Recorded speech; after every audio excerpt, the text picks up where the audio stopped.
Bismillahirrahmanirrahim. Assalamualaikum warahmatullahi wabarakatuh. Perkenalkan, nama saya Syaki Manbur. Jadi pada kesempatan kali ini saya akan menjelaskan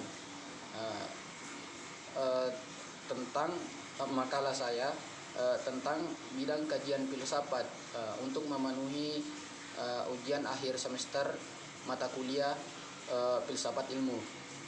Jadi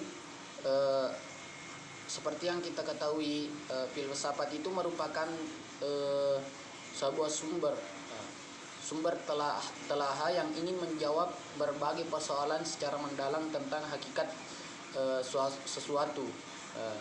Dengan kata lain, filsafat adalah usaha untuk kita mengetahui sesuatu.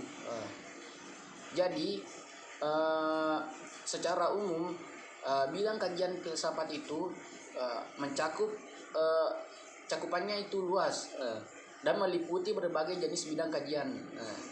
Jadi menurut Titus,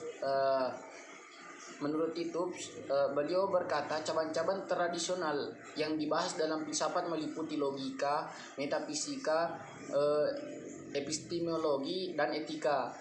Sedangkan menurut Muzayyin Arifin, ruang lingkup kajian filsafat itu ada banyak, meliputi beberapa bidang.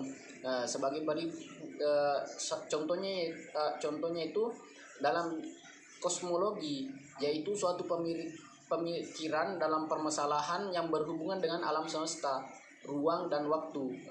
Kemudian ontologi, yaitu suatu pemikiran tentang asal-usul kejadian alam semesta.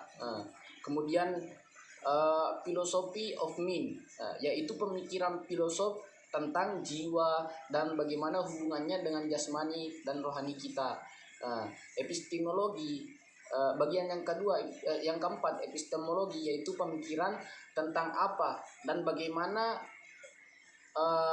cara manusia untuk memperoleh sumber pengetahuan tersebut.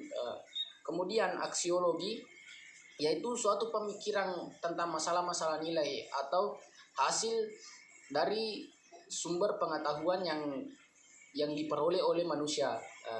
Jadi kalau kita membahas mengenai bidang kajian ilmu filsafat itu banyak, mulai dari filsafat ilmu di bidang pendidikan, filsafat ilmu di bidang ekonomi, dan lain-lain. Dan juga masih banyak mungkin semua ilmu pengetahuan, bahkan ilmu mengenai Tuhan dikaji juga oleh filsafat itu sendiri. Jadi mungkin untuk penjelasan mengenai bidang kajian ilmu ini semua insyaallah ada di makalah saya. Jadi mungkin cukup sekian yang saya sampaikan tentang bidang kajian ilmu. Mohon maaf bila ada kesalahan. Jadi beberapa sumber yang saya dapatkan itu yaitu dari buku filsafat umum yang ditulis oleh Asmoro Ahmadi. Kemudian ada juga buku landasan filsafat dan metode penelitian kualitatif